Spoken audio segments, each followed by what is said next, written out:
Bismillahirrahmanirrahim. Alhamdulillahi rabbil alamin, wassalatu wassalamu ala rasuli rabbil alamin, nabiyyina wa habibina wa sayyidina wa qudwatina Muhammad ibn Abdullah wa ala alihi wa sahbihi wa man sar ala nahjihi wa ihtada bihadihi wa istanna bisunnati ila yaumiddin, amma ba'd. Muslimin dan muslimat, para jemaah, para penonton sekalian, Assalamualaikum warahmatullahi wabarakatuh. Alhamdulillah, kita dapat meneruskan pengajian kita dalam tafsir juzuk yang ke-29 surah Al-Qiyamah. Tanda surah Al-Qiyamah ini surah yang ke-75 dari awal Quran, surah yang ke-9 dalam juzuk ini. Alhamdulillah, para jemaah sekalian, dalam siri yang lepas kita dah bincang di awal surah, iaitulah tentang muqaddimah surah, nama dia. Kemudian Allah Ta'ala bersumpah dengan dua perkara, iaitu bersumpah dengan hari kiamat. Kata di para ulama tadabbur, hari kiamat itu hari kiamat yang besar, ia akan berlaku di akhir zaman. Dan satu lagi kiamat dipanggil kiamat kecil, kiamat individu, iaitulah apabila matinya seorang. Kemudian sumpah yang kedua dalam surah ini, wala uqsimu bin nafsil lawamah, iaitulah Allah Ta'ala bersumpah dengan nafsu al-lawamah. Nafsu al-lawamah ni iaitulah jiwa yang sentiasa menegur. Dia bila kita buat ibadat tapi lemah, dia kata kenapa lemah? Kenapa malas? Allah Ta'ala beri rezeki banyak pada awak, kenapa malas nak ibadat? Dia tegur. Bila orang ni terjebak dengan maksiat, dia tegur, berani kamu nak hadapi, nak bertemu dengan Allah Ta'ala dalam keadaan maksiat, neraka tunggu. Maknanya nafsu tu ada terbagi tiga. Kita sebut an-nafsul mutmainnah. Ini yang tenang, kan? Tak ada dia tak suruh benda tak baik. Kemudian nafsu al-lawamah. Ini peringkat yang kedua ni dia panggil tarik tali. Yang ketiga kita bimbang an-nafsu al-ammaratu bisu. Kerja dia ada suruh hak baik, hak buruk ya. Tak ada suruh baik-baik, tak ada. Ini yang jadi masalah kepada kita. Maka para jemaah sekalian, itu kita dah bincang panjang tentang tingkatan nafsu. Alhamdulillah. Kemudian kita bincang tentang orang kafir yang mengingkari hari kiamat. Dia engkar, dia kata tulang ni macam mana tulang? Tulangnya dah repuk ni, boleh hidup balik? Itu dia fikir dengan kepala otak dia. Kemudian Alhamdulillah kita dah bincang tentang bagaimana tulang itu menjadi suatu tadabbur yang kita kena perhatikan. Ada beberapa perkara cerita tulang. Kemudian ayat yang keempat Allah Ta'ala cerita tentang bala qadirin ala an nusawwiya bananah. Allah Ta'ala itu sangat mampu berkuasa untuk menghidupkan balik kamu selepas kamu tidak ada. Maka nak hidup balik tu mari daripada apa? Mari semula daripada tulang kita tu. Ujung sulbi kita tu ada chip situ. Di situlah dipasang balik tubuh body manusia ini akan diulang dipasang semula, hidup balik. Kemudian dalam masalah bananah di sini kita juga telah bincang tentang kelebihan ni ibu jari ni, basmah. Cop jari ni, dunia ni berapa juta manusia ada, tak bertukar. Macam mana Tuhan buat kecil ni? Kalau besar dia boleh atur, tapi dalam kecil ni tak bertukar. Masya Allah, tabarakallah. Itulah dia panggil keagungan Allah Azza wa Jalla. Baiklah para jemaah sekalian, kita teruskan kepada perbincangan kita bermula di ayat yang kelima. InsyaAllah kita akan baca setakat mana yang sempat. Atau kalau boleh kita habiskan surah ini insya-Allah. Buka mushaf, kita baca. A'udzu billahi as-sami'il 'alim minasy syaithanir rajim. بل يريد الإنسان ليفجر أمامه يسأل أيان يوم القيامة فإذا برق البصر وخسف القمر وجمع الشمس والقمر يقول الإنسان يومئذ أين المفر كلا لا وزر إلى ربك يومئذ المستقر ينبأ الإنسان يومئذ بما قدم وأخر بل الإنسان على نفسه بصيرة ولو ألقى معاذيره.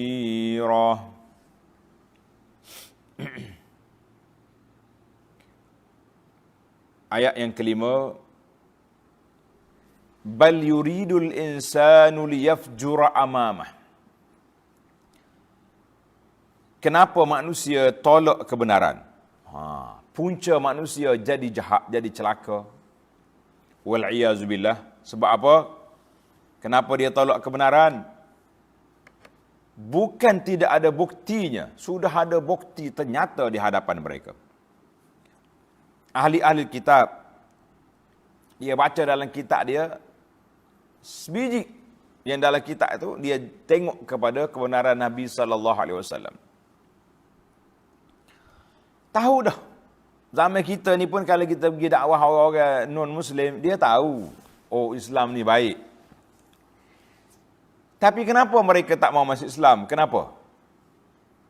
Jawab dia. Allah Ta'ala sebut sini, bahkan manusia yang engkar, sentiasa suka hendak meneruskan perbuatan kufur dan maksiat sepanjang hayatnya, sehingga tidak mengakui adanya hari kiamat.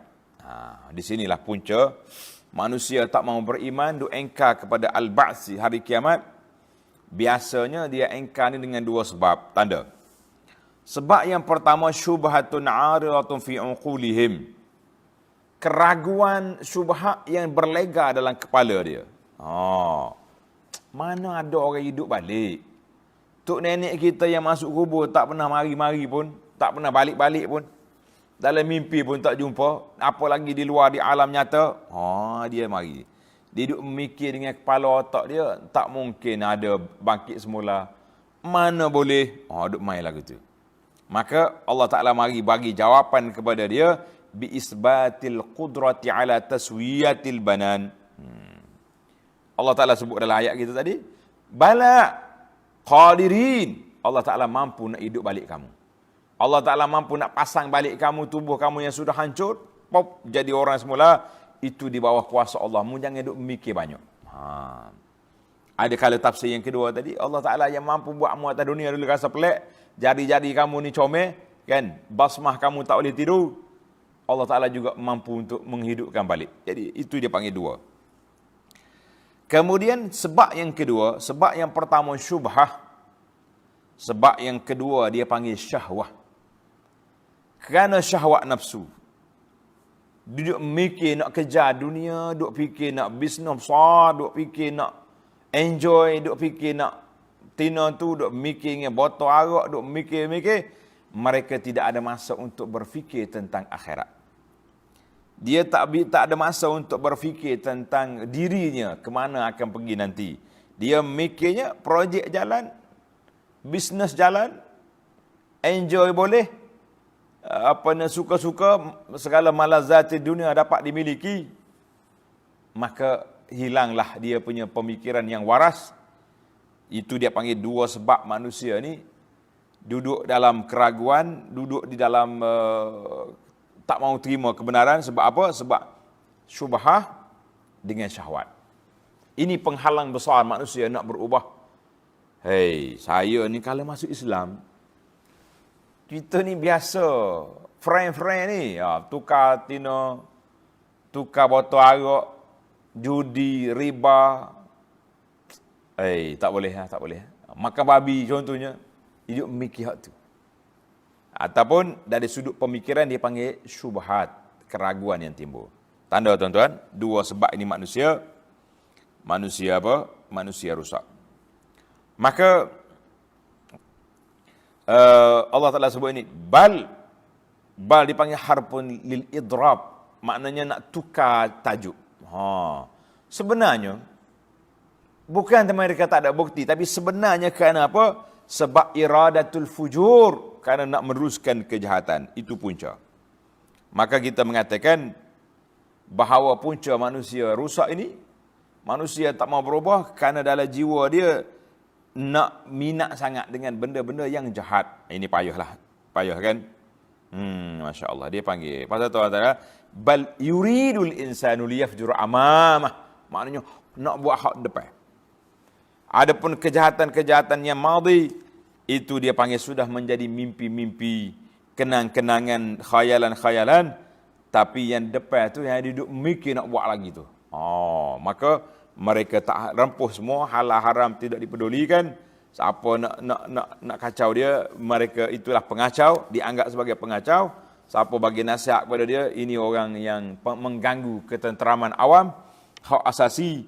Maka peminat kepada al-fujur itu dia panggil maksiat, segala kemungkaran. Al-fajir, orang yang nak buat jahat tu.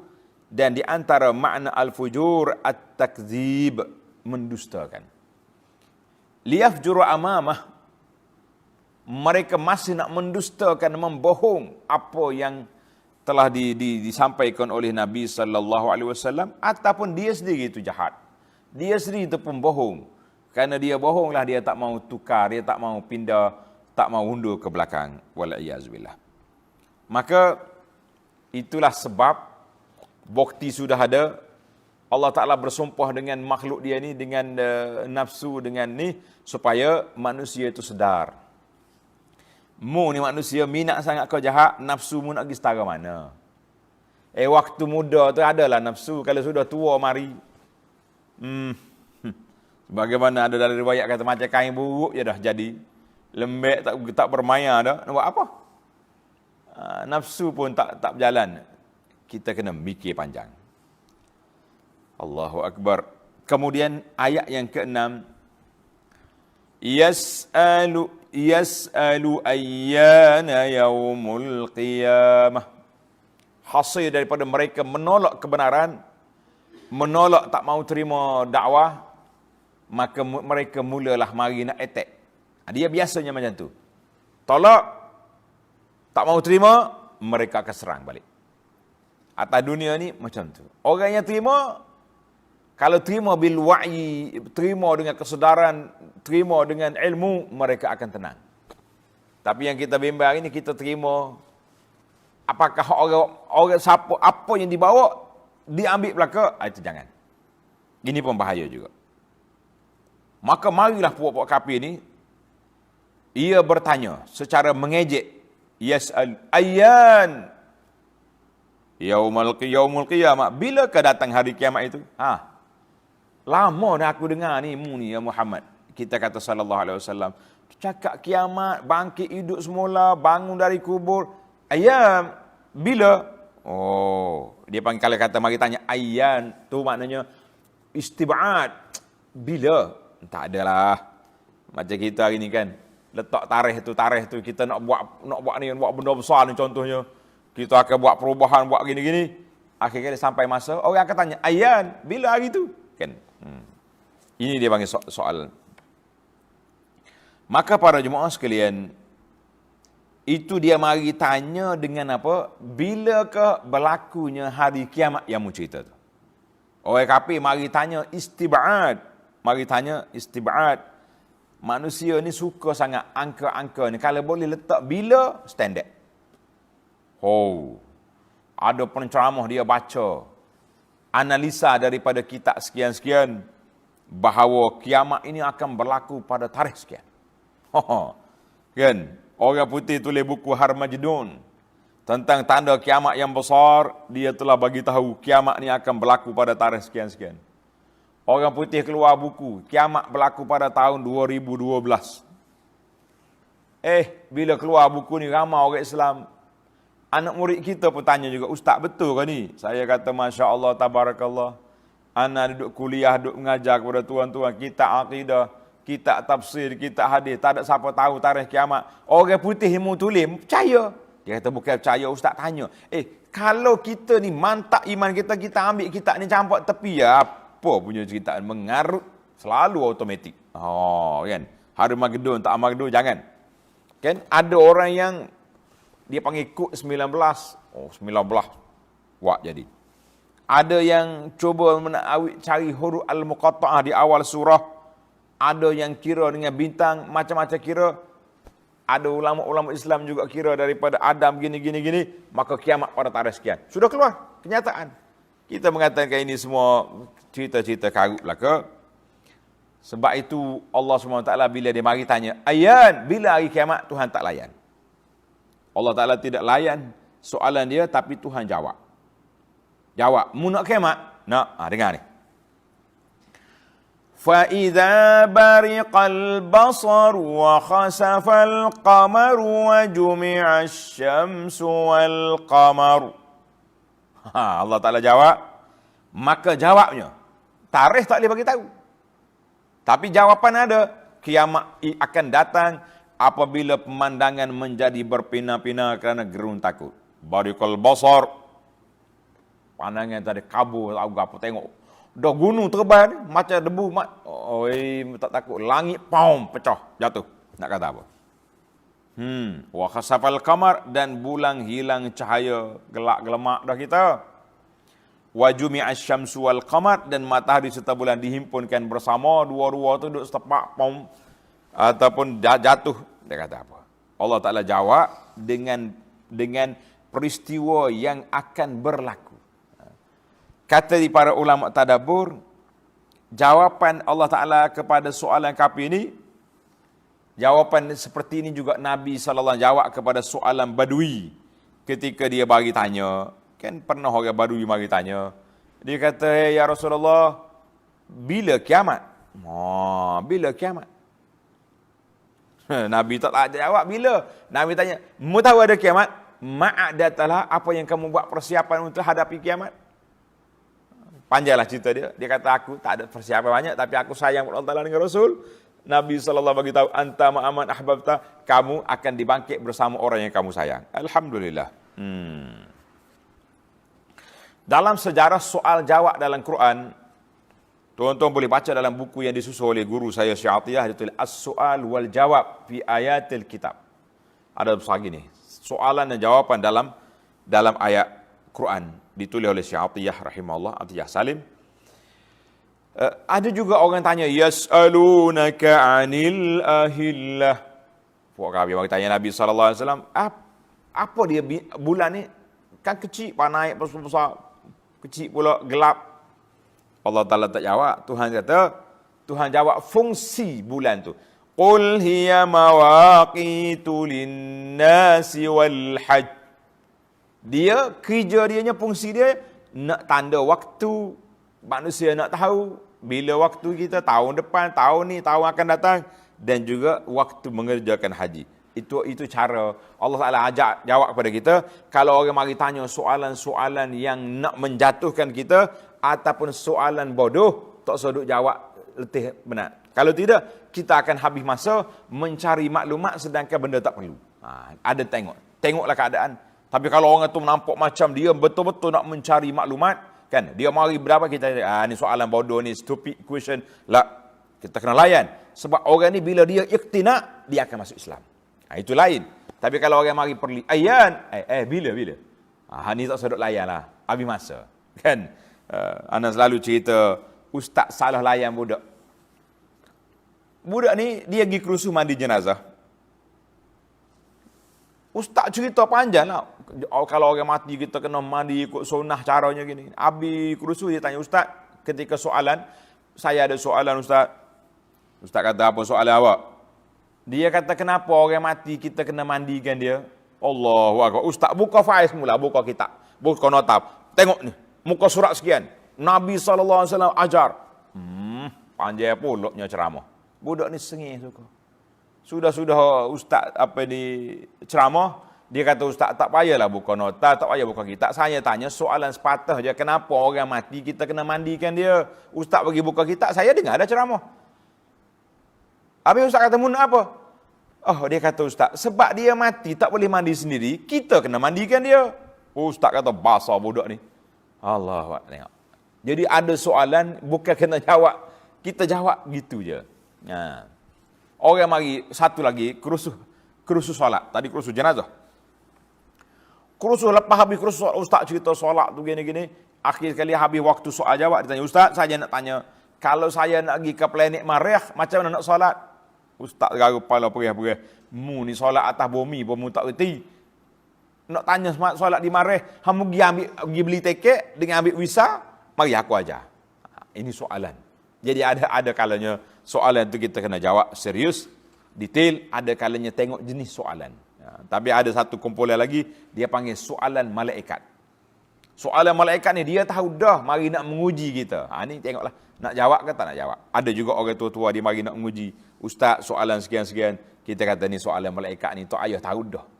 Pasal jenis mari nak menguji, ataupun ada setengah tempat masjid ni, suka tanya dia ni. Sampai AJK masjid mari bisik, ustaz, dalam ceramah nanti pak cik ada sekian-sekian, pakai baju sekian, kerja dia tanya ya. Kalau ustaz layan dia tak ceramah malam ni. Nah, jadi kita pun pandai lah. Nampak dia tanya, kita kata pak cik tunggu sampai waktu Q&A nanti baru kita jawab. Lah ni bagi peluang saya bercakap dulu. Jadi ada soalan KP di sini dalam bentuk istihza, dalam bentuk nak main-main, bentuk nak perli, jangan layan. Yang kedua, soalan budak-budak suka-suka ya, kan? Itu pun tak salahnya. Kalau kita ada masa, kita layan sebagai orang panggil fuqaha untuk hilangkan mengantuk. Soalan yang ketiga, soalan malaikat. Yang orang nak menguji kita, kita tengok. Pakcik ni kan aku jawab lipat tekak. Jadi ada kalanya kita kena lawan. Dan soalan yang betul-betul orang nak belajar, maka itu menjadi kewajipan kepada kita, kena layan. Alhamdulillah. Baiklah para jemaah sekalian, kita duk main layan ke soalan ni. Saya pula terlayan dengan soalan. Akhir sekali tak jalan kita punya tafsir. Baik, Allah kata apa? Nak kiamat dah. Fa'iza bariqal basaru, bila mata dah terbeliak. Bariqal basaru, bila mata sudah terbeliak. Tengok apa? Tengok terlalu takut dia tengok air kiamat. Jumpalah kamu. Jumpalah kamu. Fa'iza bariqal basaru wa khasafal qamaru. Ada juga yang mengatakan bariqal basaru di sini dengan makna mata sudah orang Kelantan kata terkati dah, maknanya celeklah kata itu mati. Ini hak nak mati ni pun dia akan nampak juga apa yang berlaku depan dia. Allahu akbar. Sebab itulah orang mati yang baik-baik dia akan senyum, dia akan tersenyum. Wa khasafal qamaru, mata bulan sudah gerhana, hilang cahaya, dan matahari dengan bulan dikumpul sekali. Ada yang mengatakan dua-duanya sudah gelap, tak ada cahaya belaka. Ada juga yang mengatakan jumi'asy syamsu wal qamar, sekali, berdua-duanya sekali, kan? Dua-duanya dikumpulkan, jatuh daripada galaksi, daripada landasan dia jatuh. Dalam Al-Quran itu kata, ayat surah lain, dia kata wasyamsu wal qamaru, dalam hadis ni, asy-syamsu wal qamaru mukawwarani yaumal qiyamah. Dalam Quran kata wa idza syamsu kuwirat. Allahu akbar. Ada juga ulama mengatakan indan naz'i wal ihtidar, ketika nak mati bariqal basaru, mata celek tengok dia. Allahul musta'an. Allahu akbar. Ini semua yang sahihnya ayat ini semuanya ayat-ayat menunjukkan alamat kiamat akan berlaku. Bila berlaku? Bila berlaku macam ni apa jadi? Tanda tuan-tuan. Yaqulul insanu yawma idzin ainal mafar. Bila tengok kiamat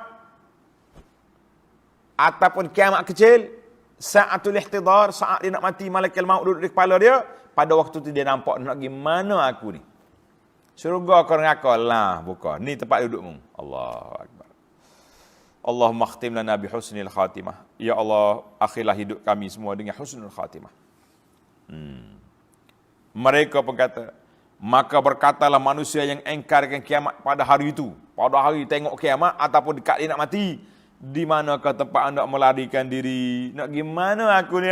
Sudahlah, ya Rabbi, tangguh dulu mati. Saya nak beriman, saya nak buat amal soleh. Nak kata apa? Yaqulul insanu yawma idzin ainal mafar. Allah. Dia kata, aku nak lari mana hari ni? Nak lari ke mana? Allah jawab, kalla la wazar. Tak usahlah bertanya demikian. Tidak ada lagi tempat perlindungan. Tak usah duduk cakap lah. Nak lari mana buatmu ni, tak ada lagi dah. Tunggu je lah lagu. Malaikat cabut nyawa, bergodailah kamu dalam kubur. Allahu Akbar. Kalla la wazar. Tak ada siapa, tidak ada lagi tempat perlindungan. Tidak lagi orang yang boleh bagi pertolongan kepada kamu. Tidak ada lagi peluang nak undur balik ke belakang. Bagi orang dekat nak mati, tak ada peluang nak undur ke belakang. Malaikat maut sudah tarik nyawa. Allahu Akbar. Tuhan kata apa? Ila rabbika yawma idzinil mustaqar. Pada hari itu kepada Tuhan mulah saja terserahnya ketetapan segala perkara. Nak gimana lagi kita? Segala perkara kita serah ke Tuhan. Orang yang mari dengan baik, alhamdulillah, dia akan terima kebaikan yang dia buat. Maka para jemaah sekalian, marilah kita jadi orang baik. Marilah kita jadi orang soleh. Tinggallah perbuatan mungkar dan maksiat. Tinggallah perbuatan yang tak ada faedah, yang menghabiskan masa kita. Qila wa qala. Allahu Akbar. Ana kenal beberapa orang sahabat ahli masjid. Daripada saya budak lagi, masih lagi remaja, kita tengok dia ni ahli masjid, AJK masjid, aktif. Di mana ada tempat mengajar, di situlah dia wujud. Masya Allah, tabarakallah. Tapi sedih. Bila mari fitnah, terlampau sangat mengikuti isu semasa, terjebak dengan politik semasa dia. Jumpa dengan dia, asyik duk condemn orang tu, condemn orang ni. Tak kena belakang atas dunia ni. Dia yang dengan kumpulan dia, ya betul. Kita kata punah dalam pakcik hamba. Dulu orang baik, orang soleh, hari ni mulut busuk. Duk maki orang, cuca orang. Yang dia maki pun nak buat apa? Bukannya boleh ubah dunia. Kita kata marilah pakcik, kita balik semula ke dewan kuliah kita. Balik semula bersimpuh depan guru-guru bawa kita. Dia kata isu dunia itu besar. Apa boleh buat? Kemudian kumpulan dia tewas. Setelah berlalu beberapa bulan, akhir sekali dia jadi manusia kecewa. Kita kata Allahu Akbar. Pasal itulah dalam hadis Nabi kata, manis menstashrafaha. Siapa dia terlalu gila mengikuti isu semasa, dia akan terperangkap, terjebak. Akhir sekali dia jadi namam, dia jadi batu api, dia jadi pengumpat orang, dia jadi pencerca yang dulu dia ahli surau, ahli masjid yang begitu warak, yang begitu taat. Menitis air mata saya tengok. Allahu Akbar. Kita kata inilah ya muqallibal qulub, wahai Tuhan yang membolak-balik hati. Kita mikir apa yang kita nak bertemu dengan Allah Azza wa Jalla, suratan amalan yang kita nak baca, kitalah penulisnya sekarang. Maka Allah jawab. Ayat 13. Yunabba'ul insanu yawma idzin bima qaddama wa akhkhar. Pada hari itu manusia diberitahu akan apa yang telah ia lakukan dan apa yang telah ia tinggalkan. Allahu Akbar. Pada hari mati, yauma tublas sara'i, terbuka habislah. Ahsahullahu wa nasu. Allah Ta'ala kira belaka, catat belaka, wa nasu, mu lupa. Kita lupa kita buat. Kan? Tapi Allah SWT tidak lupa. Para malaikat telah mencatat segala amalan yang kita nak baca di hadapan Allah di akhir kiamat nanti. Masya Allah, tabarakallah. Tuhan kata, mu tengoklah apa yang telah kamu tinggalkan. Biarlah kita tinggal yang baik-baik. Kalau kita mati, biarlah amalan kebajikan kita tidak mati. Kalau kita mati, biarlah amalan kebajikan kita tak mati berterusan. Masya Allah, tabarakallah. Itu dia panggil kelebihan, kata di para ahli fikir, manusia yang bahagia, tuannya mati, amalan tak mati. Manusia bahagia, tuannya mati, amalan kebajikan dia tak mati berterusan. Mengalir pahala dia. Dia buat masjid, buat surau, buat balasah, buat pengajian pondok. Masya Allah, tabarakallah. Manusia yang celaka, dia mati, kejahatan dia tak mati. Balil insanu ala nafsihi basirah. Bahkan manusia itu anggotanya menjadi saksi terhadap dirinya sendiri. Allahu Akbar. Anggota kita ni. Kan dalam kiamat esok dalam surah Yasin, al-yawma nakhtimu ala afwahihim. Banyak kali dah kita ulang ayat yang Tuhan sebut, manusia ni akan berhujah. Oh, tengok dalam hadis ni. Dia kata, Ya Rabbi, wahai Tuhanku, bolehkah kamu janji tak buat zalim? Tuhan kata, betul. Inni haramtu zulma ala nafsi. Aku haramkan kezaliman atas diri aku. Tapi dia kata ni,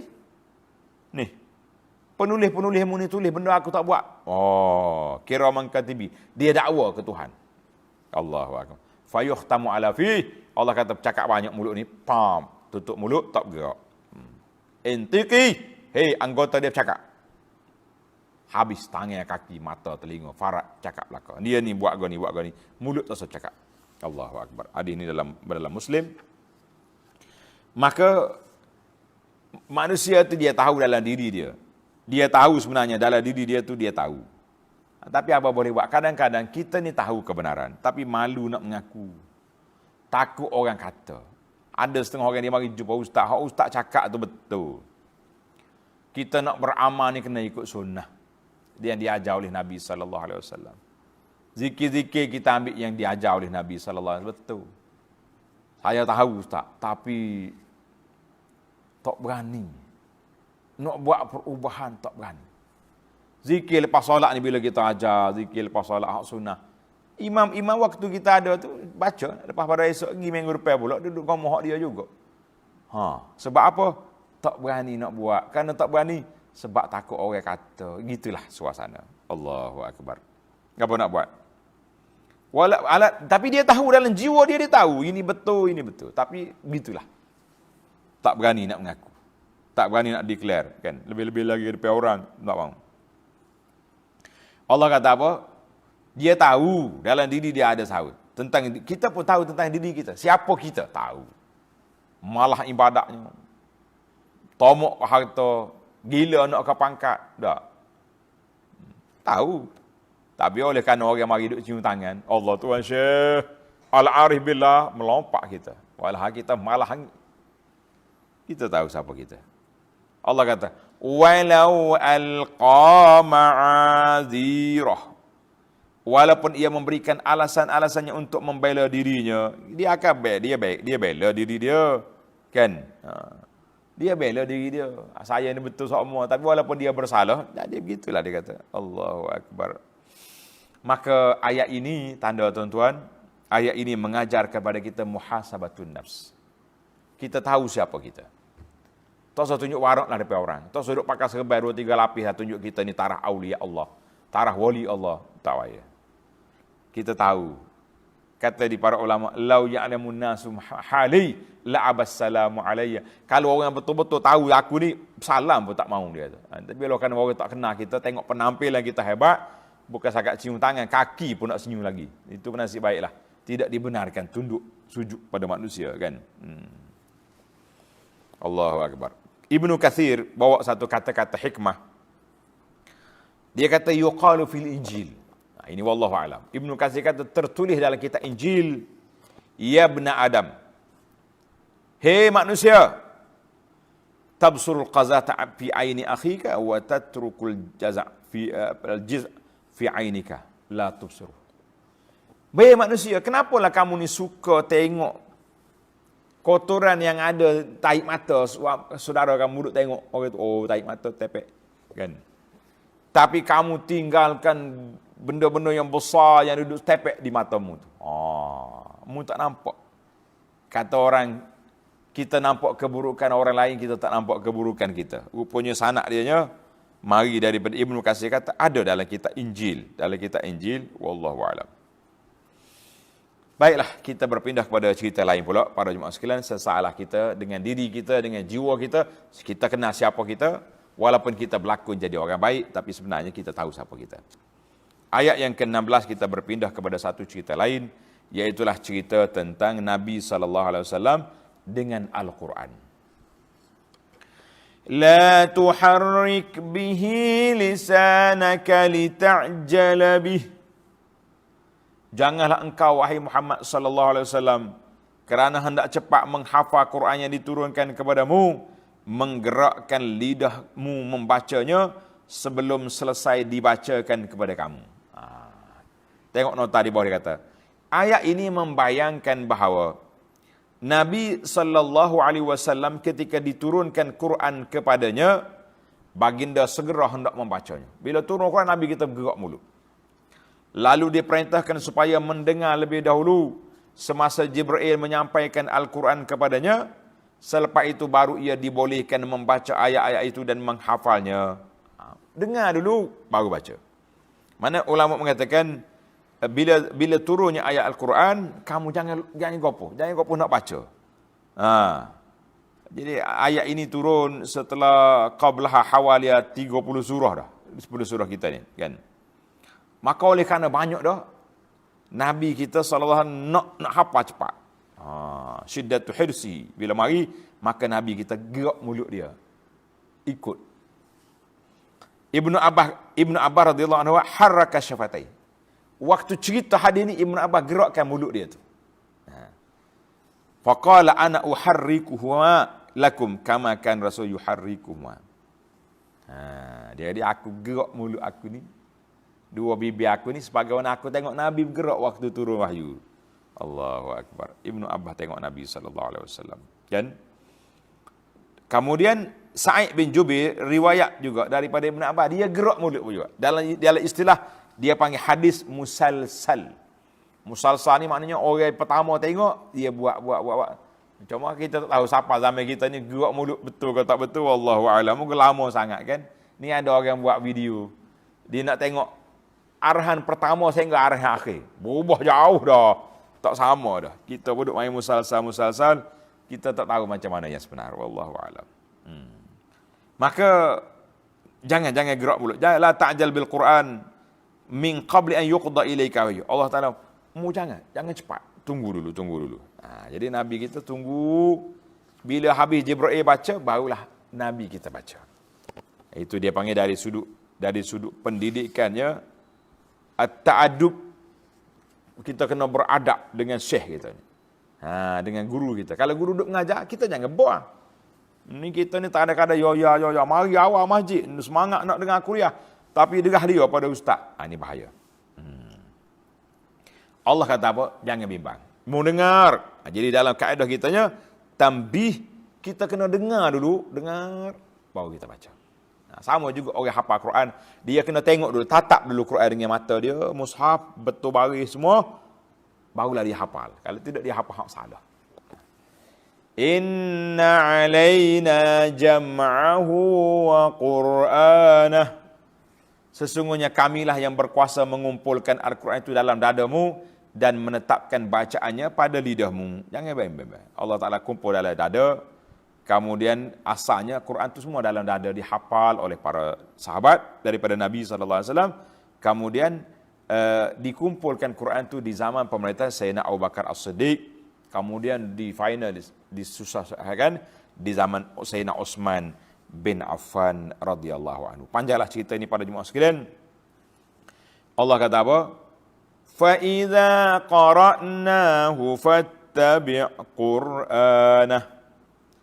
Oleh itu apabila kami telah menyempurnakan bacaannya kepadamu dengan perantaraan Jibril, maka bacalah menurut bacaannya itu. Ini dipanggil tartib, ta'addub, adab. Kita kena dengar, perhati betul-betul, kita ikut. Summa inna alaina bayanah. Kemudian sungguhnya kepada kamilah terserah urusan menjelaskan kandungannya yang memerlukan penjelasan. Maka penjelasannya mari daripada mana? Quran sendiri menjelaskan Quran. Itu dia panggil tafsir yang paling tinggi sekali. Kemudian Nabi SAW dan sama ada perkataan dia, sama ada perbuatan dia, sama ada ucap takrir dia, itu semua penjelasan kepada Al-Quran. Jadi kalau kita nak cari hadis sahih huraian pada Quran itu ada, tidaklah begitu banyak. Dia panggil at-tafsiru bil ma'sur. Alhamdulillah saya dah kumpul di perpustakaan pondok kita ni At-Tafsirul bil Ma'sur, ada beberapa puluh jilid yang telah dikumpulkan oleh para ulama semasa daripada kitab-kitab yang terdahulu. Insya-Allah kita sekarang ni sedang berusaha untuk nak buat satu ringkasan kepada kitab-kitab yang ada di perpustakaan. Ustaz-ustaz kita sedang bertugas. Jadi, tengok di Facebook Pondok Sungai Durian, insya-Allah kita buat sedikit demi sedikit review kata orang supaya orang boleh tengok, oh ini kitab ni, ini perbincangan dia. Insya-Allah. Maka para jemaah sekalian, itu dia panggil tafsir Quran. Siapa yang menafsirkan Quran? Nabi kita sallallahu alaihi wasallam. Bila dia baca wasjud waqtarib, Nabi kita sujud. Kan? Maka Nabi kata aqrabu ma yakunul abdu min rabbih wa huwa sajid, tempat yang paling hampir hamba dengan Allah ketika dia sujud. Maka Nabi kita banyak sujud. Allahu akbar. Itu dia panggil dalam sudut bahasa. Para jemaah sekalian, saya tak minta maaf. Tak sempat nak hurai panjang tentang bagaimana turun Quran sebab kita dah hurai dah dalam surah Iqra dulu, kan? Iqra dulu kita sudah huraikan. Tuan-tuan dan puan-puan boleh tengok dalam rakaman, ataupun bagi orang yang nak mendalami peristiwa turun Quran ini, kita boleh baca dalam kitab nama dia Ulumul Quran. Ulum Al-Quran.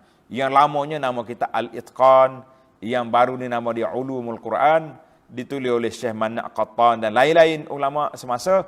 Menarik kitab ni, dia susun peristiwa-peristiwa kronologi turunnya Quran, bagaimana cara turun dan bagaimana Nabi SAW menerima wahyu, itu sudah ada. Dan bagaimana Quran itu dibukukan daripada awal zaman Nabi ada tulisan, kemudian dikumpul-kumpul, mari di zaman Sayyidina Abu Bakar dikumpulkan semua, dan zaman Sayyidina Umar telah difinalkan susunan Al-Quran, kita panggil Mushaf Utsmani. Yang kita duk baca tu, Mushaf Utsmani, itu yang telah diputuskan oleh para sahabat secara ijma'nya di zaman mereka. Alhamdulillah.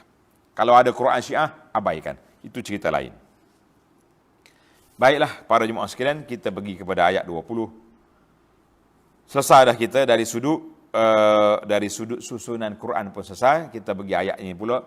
Kalla bal tuhibbunal ajilah.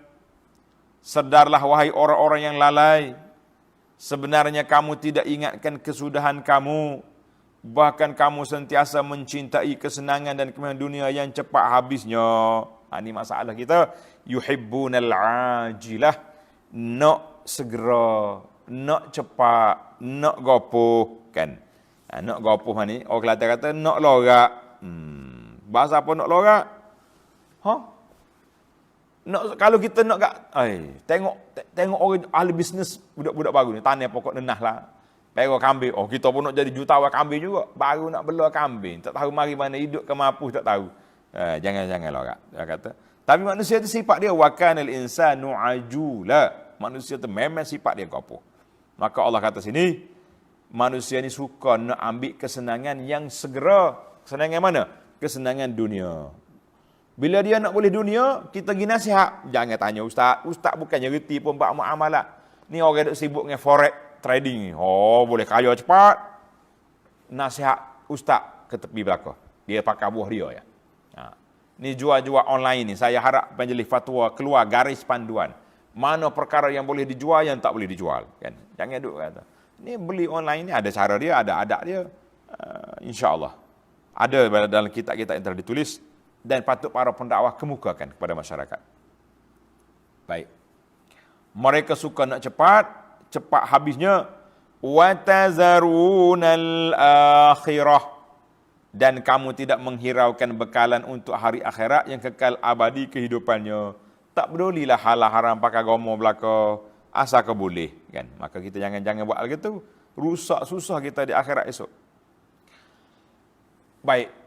Sampai di akhirat, orang yang baik-baik, apa dia dapat? Wujuhun yawma idzin nadhirah.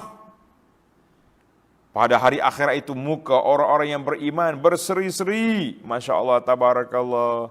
Ta'rifu fi wujuhihim nadratan na'im. Nampak muka mereka berseri. Terima surah amalan, tanyakan happy dia di akhirat esok. Masya Allah, tabarakallah. Di akhirat esok mukanya berseri-seri. Apa dia dapat? Ila rabbiha nazirah. Mereka dapat melihat kepada Allah. Ya Rabbi, ya Karim, ya Allah, ya Tuhan kami. Ya Allah, rezekikan kami dapat melihat rahmat-Mu ya Allah pada hari kiamat. Kita yakin dan percaya. Ayat ini mengisbatkan bahawa orang mukmin akan dapat melihat Allah Azza wa Jalla pada hari kiamat. Orang kafir, orang munafik, la. Kalla innahum 'an rabbihim yawma idzin lamahjubun. Orang kafir, orang munafik tak akan dapat tengok Allah di akhirat esok. Kan kata Syafi'i, ma hujibal kafiri, tidak dihijabkan, tersekaknya pandangan orang kafir itu sebab Allah Taala izin pada orang mukmin tengok. Mun kafir tak tengok. Ada sebahagian ulama Islam dia kata tak boleh tengok Tuhan. Dia kata nantazirus thawab. Dia tak mau tengok Allah, dia kata kita tunggu sawab pahala Tuhan mari. Jadi kita kata alhamdulillah, biarlah kita bersama dengan tafsir ulama salafus salih dalam masalah Allah Azza wa Jalla itu lebih selamat, lebih tepat. Sebab apa? Sebab Allah Subhanahu wa taala dah turunkan ayat dan dipahami oleh para sahabat, oleh ulama salafus salih begini caranya. Kalau kita pergi hurai-hurai panjang, maka kita akan jadi susah.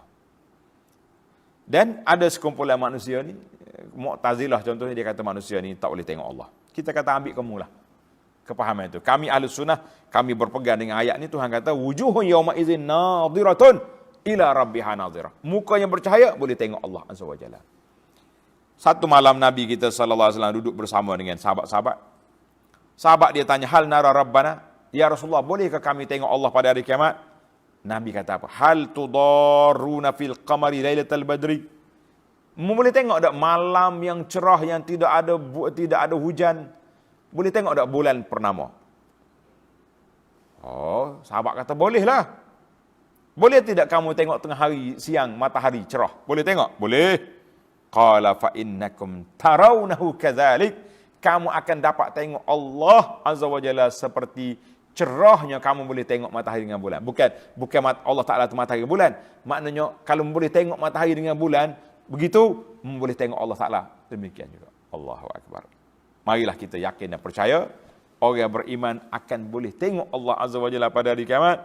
Kita berdoalah kepada Allah supaya Allah Ta'ala layakkan kita untuk tengoknya. Allahu Akbar. Allahu Akbar. Ini masalah kita sekarang ni. Kadang-kadang orang ni tak mahu tengok Tuhan. Dia kata macam mana kita nak tengok Allah? Kita kata Allah Ta'ala sebut kita akan tengok dia. Apa duk fikir? Sebab sana lah, nak lari daripada takwil. Nak tengok Tuhan, Allah Ta'ala mari. Tak boleh mari. Mari jadi makhluk, habis nantazirus thawab. Takwil. Baik, para jemaah sekalian, kita pergi pada ayat seterusnya. Kumpulan lain pula ni. Wa wujuhun yawma idzin basirah. Dan pada hari itu, hari mana tu? Hari kiamat jugalah. Muka orang-orang kafir muram durja, muram huduh. Na'udzubillah. Muka dia huduh. Orang panggil, orang Kelantan kata, masa cetung. Masa cetung ni makna muram durja, kata. Apa jadi? Orang yang muka huduh ni, tazunnu an yuf'ala biha faqirah. Sambil percaya dengan yakin bahawa mereka akan ditimpa malapetaka azab seksa yang binasakan. Bila? Pada hari kiamat baru khabar. Nak buat apa? Allahu Akbar. Pada hari kiamat ataupun kiamat dia seorang. Allah Ta'ala sebut ayat 26. Kalla idza balagatit taraqi. Sedarlah. Janganlah mengutamakan dunia dan melupakan hari akhirat. Kalau mau lara dengan dunia, rugi. Ingatlah akan hal orang yang hendak mati. Apabila ruhnya sampai ke pangkal kerongkonya. Ruh kita sampai ke halkung. Ruh kita sampai di halkung, apa nak buat? Masya Allah, tabarakallah. Orang panggil nyawa di halkung. Wa qila man raq. Tuan-tuan yang pegang Quran tu kan atas man tu ada sin. Nampak tak? Di atas kalimah man, waqila man raq. Sin, apa makna sin? Huruf sin tu apa makna? Makna dia saktah. Berhenti sekejap dengan nafas yang sama. Waqila man raq. Jangan berhenti tarik nafas. Waqila man. Itu berhenti sungguh. Wakaf. Ini bukan wakaf, ini saktah. Break seketika. Macam kita agak pause sekejap. Waqila man raq. Kena ingat. Itu cara baca Quran. Kalau jumpa sin, itu cara dia. Dia panggil saktah. Berhenti sekejap. Waqila man raq. Dan orang yang hadir di sini heboh berkata, siapakah yang dapat menawar jampi dan mengubatinya? Siapa nak jampi orang ni? Kalau itu untuk orang nak mati, anak beranak dia ni, anak beranak Ahlul Bait sibuk duk tanya, panggil ambulan dah kau? Telefon doktor dah kau? Kita ni kadang-kadang, keluarga kita nak mati, nampak dah tanda-tanda nak mati. Dia pula semangat, panggil doktor. Kata doktor mana ada malam-malam ni. Ramai lagi doktor. Telefon lah anak, suruh mari. Mari mati daripada doktor. Allahu Akbar. Para jemaah sekalian, sedih kita kadang-kadang. Kita kena perhati tengok. Jangan duk layan semualah orang tua ni. Kalau nak mati tengok kadang dekat nak mati dah tak payahlah duk panggil man raq, duk panggil orang tua orang ni. Cukup yang kita yang ada ni kita talqin dia syahadah la ilaha illallah. Ajar dia mati. Tak usah duk sibuk. Ambulan, mari. Doktor, mari. Ada doktor. Tengok muka orang juga nak mati. Tapi gitulah perasaan tu. Nah, bila keluarga kita dekat ni kita sayang, tak sedia bagi dia mati, tak mau disusah. Ambulan mari, doktor mari, sekali dia mati dalam keadaan penuh dengan waya-waya di tubuh, penuh dengan orang-orang lain yang iyalah. Allah ghafir lahum. Allah Taala lah maaf segala kesalahan kita. Allahumma khtim lana bi husnil khatimah. Ya Allah, matikan kita semua dengan husnul khatimah. Tak adalah aset yang paling besar sekali. Nabi SAW sebut dalam hadis, man kana akhiru kalamihi la ilaha illallah dakhala al-jannah. Siapa di akhir ucapan dia dengan la ilaha illallah, orang ini masuk syurga. Doalah tuan-tuan, supaya Allah Ta'ala matikan kita dengan akhir kalimah kita la ilaha illallah. Baik, itu yang pertama tafsir. Dia kata apa? Manusia, anak beranak, duduk sibuk. Siapa nak jampi, siapa nak bomo lagi. Jangan. Adapun malaikat pula sibuk. Man raq. Ketua malaikat, siapa dia? Malakul maut. Man raq, siapa dia nak angkat roh dia ni buat naik? Masya Allah tabarakal. Siapa nak? Itu tanda, itu tafsir yang kedua. Waqila man raq. Kalau malaikat dia tanya siapa nak naik ni roh ni? Kalau roh yang baik berebut malaikat, Masya Allah saya bawa kain kapan mari daripada syurga. Masya Allah. Allahu akbar. Wa zanna annahu al-firaq. Dan ia sendiri yakin bahawa sungguhnya saat itu sangat perpisahan. Sebab orang nak mati ni dia ada saatul ihtidar, dia nampak dah malaikat mari penuh. Kita hadap sebelah ni tak nampak, duk sibuk cari doktor. Allahu akbar. Wal taffatis saqu bis-saq. Serta kedahsyatan mati pun bertindih-tindih. Allahu akbar. Tindih-tindih. Macam-macam lah mari. Kita nampak dah tanda-tanda kematian malaikat maut. Tengok malaikat maut pun takut dah kita. Padar dah. Allahu akbar. Ila rabbika yawma idzinil masaq. Maka kepada Tuhanmu lah pada waktu itu engkau dibawa untuk menerima balasan. Masya Allah tabarakallah. Bila ruh dibawa naik, ruh yang orang beriman wangi. Masya Allah, dibawa dengan kain kapan daripada syurga, dibawa naik ke langit. Apa duk langit katanya, wah ma hadzal ruh tayyibah. Ruh siapa ni wangi? Allahu akbar. Ya Allah ya Tuhan, jadikanlah ruh kami itu ruh yang wangi, mati dengan husnul khatimah, disambut oleh para malaikat dengan penuh gembira ya Rabb. Fala saddaqa wala shalla. Kerana orang yang kufur engkar tidak percayakan hidup semula, maka ia tidak mengakui kebenaran yang diwajibkan meyakininya. Dia tak percaya belaka keesaan Allah, beriman tidak, Nabi pun tak percaya. Apa jadi? Dan ia tidak mengerjakan sembahyang yang diperlukan mengerjakannya. Walakin kazzaba wa tawalla. Akan tetapi ia mendustakan dan berpaling engkar. Begitulah manusia ni, kalau dia dusta dia paling lalu tak dengar kata. Masya Allah tabarakallah.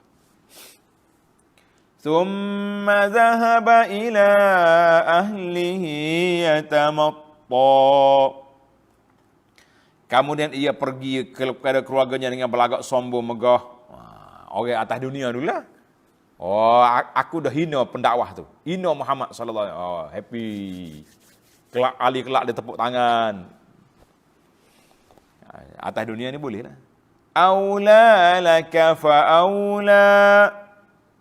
Wahai orang yang kufur ingkar, sudahlah dekat kepadamu kebinasaanmu. Sudahlah dekat. Tuhan kata dekat dah nak binasa. Atas dunia ni sekejap ya, mungkin 20 tahun. Hidup mungkin, yalah, sombong berapa tahun nak hidup. Ada yang 60, ada 70, ada 70, ya ada 100 tahun mati. Contohnya. Summa aula laka fa aula. Kemudian api neraka lah lebih layak kepadamu, lebih layak. Tuhan kata, kalau denganmu tak beriman, inilah kita. Binasanya dekat, tempat duduknya neraka. Sebab apa punca manusia jadi gini? Ini puncanya tengok ayat 36.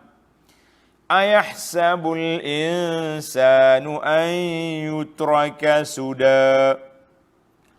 Patutkah manusia menyangka bahawa ia akan ditinggalkan dibiarkan dengan tidak diberi tanggungjawab dan tidak dihidupkan menerima balasan? Patutkah manusia ni beranggap demikian? Dia ingat dia ni mati, jadi tanah macam lembu kambing je? La. Tuhan kata apa? Alam yakun nutfatan min maniyyin yumna. Bukankah ia berasal dari air mani yang dipancarkan ke dalam rahim? Asalmu mari mana? Mari daripada air mani je. Summa kana 'alaqatan fa khalaqa fasawwa. Kemudian air mani itu menjadi sebuku darah beku. Sesudah itu Tuhan menciptakannya dan menyempurnakan kejadiannya sebagai manusia. Jadi orang molek-molek. Faja'ala minhu az-zawjaini adh-dhakara wal-unsa. Lalu Tuhan menjadikan daripadanya dua jenis, laki-laki dengan perempuan. Kalau tak ada laki-laki perempuan, tak ada lama dah manusia ni, pupus kan. Pasal tu lama lagi puak LGBT ni kita kata ni puak bengong ni. Nak main jatuh sama jatuh, mau ikut juga mana. Kambing pun tak buat. Manusia nak buat. Allahu Akbar. Bila Tuhan bangkit semua, di mana asal kejadianmu, apa kita? Allah tutup ayat ini dengan supaya kita berfikir. Alaysa dhalika biqadirin ala an yuhyiyal mauta. Adakah Tuhan yang menjadikan semua itu tidak berkuasa menghidupkan orang-orang yang mati? Jawabnya tentulah berkuasa. Ada riwayat yang mengatakan ketika Nabi baca surah ini, Nabi kata subhanaka fa bala. Maha suci engkau ya Allah, benar engkau sangat maha berkuasa. Allah. Bala Rabbana qadirun ala ihil mauta. Benar ya Allah engkau berkuasa menghidupkan orang yang mati. Jadi kita kata alhamdulillah. Muslimin dan muslimat para jemaah sekalian, tamatlah kita perbincangan kita surah Al-Qiyamah. Tamatlah surah Al-Qiyamah. InsyaAllah kita sambung dalam perbincangan akan datang surah Al-Insan. Surah Al-Insan, surah yang kita baca pada pagi Jumaat dan kita juga sebetulnya juga pada pagi Jumaat, insya-Allah. Subhanakallahumma wa bihamdika asyhadu an la ilaha illa anta astaghfiruka wa atubu ilaik. Wa sallallahu ala nabiyyina Muhammadin wa ala alihi wa sahbihi ajma'in walhamdulillahi rabbil alamin. Wassalamu alaikum warahmatullahi wabarakatuh.